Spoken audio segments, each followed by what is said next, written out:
Welcome to the Slop Temple. We pray this video helps. In this video, I will explain how to delete a Roblox private server. First, you will navigate to the specific game page where your private server is located. This process is very simple, and it helps you manage your in-game resources efficiently. Removing old servers also ensures your Robux subscriptions, if any, are properly canceled, preventing unnecessary charges. Keep your game list tidy by following these clear steps. To begin, open Roblox and navigate directly to the specific game page that hosts your private server. You will find a section labeled Servers located just beneath the game's main description.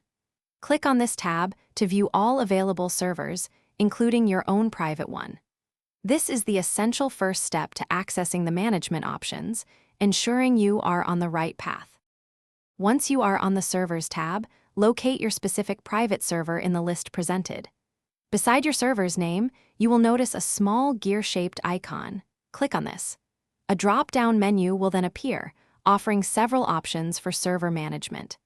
Select the Configure option to proceed to your server's detailed settings page, where you can make further adjustments. Inside the configuration page, carefully scroll down until you locate the prominent Delete Server button. Upon clicking this, a small pop-up window will appear, prompting you to confirm your decision. Read the message carefully. This action is permanent and cannot be reversed once completed.